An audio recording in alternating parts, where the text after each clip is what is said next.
Hola, buenas noches. Estamos acá en una nueva sesión de lectura.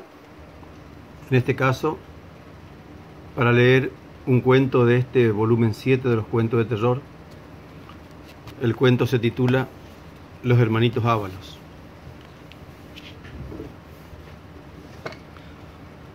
Los hermanitos Ábalos eran 9, o mejor dicho, fueron 9 alguna vez. Como habitualmente ocurre con la gente humilde de campo, suelen tener a todos los hijos seguidos, uno detrás de otro. Y así eran estos hermanitos, casi en escalerita. Cuando les ocurrió esta primera desgracia que les voy a contar, el mayor tenía 11, y le seguían el de 10, 9 y 8. Después venían otros 3 seguidos de 6, 5 y 4, y lo completaban una nena de 2 y un bebé recién nacido de apenas una semana de vida. Vivían en Cancha Larga, a media legua de la panadería del Tibaldo, un lugar muy inhóspito y casi inaccesible, donde solo se podía llegar a pie o a caballo, atravesando montes, picadas y esteros. Desde la panadería, uno podía llegar hasta ese ranchito de mala muerte donde vivían, internándose por una picada muy angosta entre montes y pajonales. El ranchito estaba ubicado a orillas del monte, y a unos 20 metros comenzaba un gran estero. El lugar era una pequeña loma pelada de tierra blanca, rodeada de espartillos, cardos y pichanas. Algunas palmeras y un gran algarrobo en el patio. Las paredes de la vivienda eran de enchorizado de barro y el techo de paja. En el marco de la puerta, una cortina de bolsa de arpillera. Tenía un solo habitáculo de unos 5 metros por 6, y allí vivían y dormían todos, los 11 integrantes de la familia. No había chiquero de chanchos ni gallina, porque a los chanchos y a las gallinas hacía mucho ya se los habían comido. No tenían vacas, ovejas ni chivos, y el único caballo que supieron tener se había muerto de viejo hacía más de 3 meses. El sitio era tan agreste y la tierra tan blanca y reseca que no servía para ningún cultivo, y por lo tanto allí no podía crecer ni brotar ningún tipo de planta comestible. Los únicos vegetales que abundan en sitios así son los pajonales resecos, los cardales y tunas, y por supuesto algarrobos, aromitos y palmeras. Yo recuerdo haber visto ese lugar y el ranchito una vez que pasamos cerca de ahí con el tío, cuando íbamos a cazar a la cañada Címbaro. Era realmente estremecedor el cuadro. Ese paisaje era pura desolación, tristeza y miseria. Y si ver esto ya causaba una gran tristeza, ni les cuento lo que era ver a los integrantes de la familia. Eran espectros humanos. Personas que solo tenían piel y huesos, con los ojos hundidos en sus cuencas, las miradas resignadas y perdidas, un andar penoso arrastrando los pies y las ropas andrajosas que flameaban en sus cuerpos raquíticos. Toda esa impresión se acentuaba más aún porque todos eran muy bajitos. El padre no llegaba al 1,5 metros de altura y era el más alto de la familia. Recuerdo que cada tanto el hombre venía con su hijo más grande a hacer algunas changas en la panadería, y el tío le daba algunos pesos y además le regalaba media bolsa con galletas y un poco de grasa para freír. Pero en general, el hombre no tenía ni conseguía trabajo. Apenas si cada tanto le daban algunas changas como la del tío, pero con eso, claro está, es imposible dar de comer todos los días a 11 personas. Y toda esta situación, ya podemos suponer con toda lógica, desemboca en la falta de alimentación, que rápidamente lleva a la desnutrición, luego al debilitamiento y las enfermedades, y claro, la muerte. En esa época, al país los gobernaban los militares, y por supuesto, cualquiera puede imaginarse lo que eso significa. No había ningún tipo de ayuda social, ni asistencia alimentaria, ni nada. No había posibilidad siquiera de reclamar en algún lado. La gente como los Ábalos, de una pobreza extrema y sumida en la absoluta miseria e ignorancia, estaba condenada. Estos padres, con su ignorancia a cuestas, tampoco atinaban, ni aceptaban consejos o sugerencias de otros, a llevarlos al hospital o a que los viera algún médico. Solo admitían que sus hijos estaban un poco flacos pero que ya iban a mejorar. ¿Cómo habrán estado desnutridos, debilitados y enfermos estos pobres niños, que en una semana se murieron 3 hermanitos? El de 6, el de 5 y el de 4. Los más grandecitos se salvaron quizá por eso mismo, porque eran más grandecitos. El bebé mal que mal tomaba la teta, y a la nena de 2 años, tal vez, la protegió Dios. Estos niños tenían una salud muy frágil porque estaban tan desnutridos y debilitados que la menor afección o enfermedad podría desequilibrarlos mortalmente. Esta historia a mí me impactó como pocas, por varios motivos. En primer lugar, por toda la tristísima situación que rodeaba a esta humilde familia. En segundo lugar, porque los conocía casi todos, de verlos en la panadería. Y por último, porque quiso el destino que yo estuviera pasando unos días en la panadería en esa semana trágica de las muertes. Tengo grabado a fuego en mi memoria una respuesta que dio el hermanito mayor cuando un día vino a la panadería para llevar algunas galletas, y mi tía le preguntó por otro de sus hermanitos que estaba muy mal. Los otros 2 ya habían muerto. Y él respondió con lenta y resignada naturalidad y la mirada perdida: ya patinó ya. Acababa de morir el 3er hermanito. Como si esto ya no fuera suficientemente cruel y macabro, de otras circunstancias más habría de enterarme luego. Pocos días después de las 3 muertes, la madre comenzó a referirle a mis tíos estas increíbles y espeluznantes circunstancias relacionadas con las muertes. Contó que todo comenzó un domingo a la siesta, un día de un calor infernal. Ella estaba recostada en el tronco del algarrobo, dándole el pecho a su bebé. Su esposo y algunos de sus hijos andaban por la cañada mariscando. Los otros merodeaban en los alrededores. De repente, una figura espectral asomó por uno de los costados del ranchito.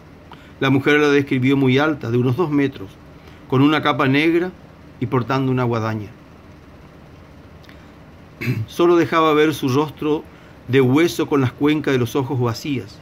Contó que en ese momento se le heló la sangre de la conmoción y el espanto, que no atinó a hacer nada, ni siquiera levantarse o gritar, que la figura se le acercó y se paró frente a ella, y con voz grave y extraña le dijo que venía a llevarse a 3 de sus hijos. La mujer, que desde el suelo miraba con los ojos desorbitados por el horror, rompió en llanto, suplicando e implorando por sus hijos. La figura caminó hacia el monte y desapareció. Que luego de eso juntó a todos sus niños, abrazándolos contra el algarrobo, y que los niños no entendían ni comprendían qué le sucedía a la madre, para que así de repente se pusiera a abrazarlos con tanta fuerza y llorando a los gritos. Cuando su marido y el resto de los niños volvieron, se quedaron con la boca abierta al ver ese extraño cuadro. La mujer abrazando y apretando a los niños contra el árbol. Después de tranquilizarse un poco, le contó al marido la visión percibida, y éste le dijo que no hiciera caso, que a lo mejor el calor la hacía desvariar. Desde ese momento vivía con el alma en la boca, asustada y temerosa de todo, de cualquier cosa, de cualquier movimiento o ruido. Hacia el anochecer de ese mismo día, uno de sus hijos, el de 5 años, comenzó a vomitar y a tener mucha fiebre. Estaba muy débil y apenas si gemía. Le ponían paños mojados en la frente, pero la fiebre no bajaba. Durante la noche el niño no dejaba de delirar y convulsionar. La mujer, en su espantosa desesperación por lo vivido con el espectro, con lo que había escuchado y con su hijo ahora enfermo, salió al patio en medio de la madrugada. Hacía mucho calor y había una gran luna. La mujer caminaba de aquí para allá, meciéndolo, como si con eso pudiera calmar o sanar a su hijo. Y en eso, desde la penumbra, la gran figura negra del espectro se dibujó en el patio. La mujer ahogó el grito, porque el horror le atenazó la garganta, y solo atinó a caerse de rodillas frente a la colosal aparición que se agigantaba por los reflejos de la luna. La mujer soltó el llanto y comenzó a suplicar con su niño en brazos. «Esta noche me lo llevaré», dice la mujer, que fueron las únicas palabras del espectro para volver a desaparecer. La pobre madre suplicaba y lloraba en medio de esa inhóspita inmensidad, hasta que su marido salió del rancho para ver qué sucedía. No podía calmar a su mujer, que gritaba, imploraba y sacudía frenéticamente a su niño, que ya estaba muerto. En la mañana y en medio de un calor sofocante, se pusieron a velar al niño bajo el algarrobo.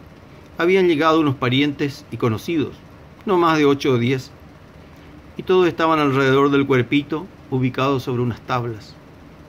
La madre lloraba desconsolada, cuando nuevamente la figura del espectro apareció, caminando alrededor de los presentes. Ella lanzó un alarido señalando con su dedo hacia la negra figura, implorando y suplicando ayuda. Nadie entendía nada, porque nadie veía nada. La consolaron y calmaron y siguieron con el velorio. Según mi tía, y ante las preguntas por tan extraño relato, la mujer le aseguraba que ella no tenía dudas de la presencia del espectro, por más que el resto de los familiares no pudieran verlo. También decía que se desplazaba lentamente y que parecía no caminar, como si flotara en el aire. Para el tío Aldo la cosa estaba muy clarita. Esa figura no era otra cosa que el espectro de la muerte, sin dudas. Yo me quedé helado cuando dijo eso, y ahí nomás me puse a preguntarle más cosas. Me explicó que el espectro venía a anunciar lo que haría, pero en realidad muy pocas personas pueden tener la capacidad extrasensorial para percibir su presencia y mucho menos para escucharlo o comprender sus mensajes.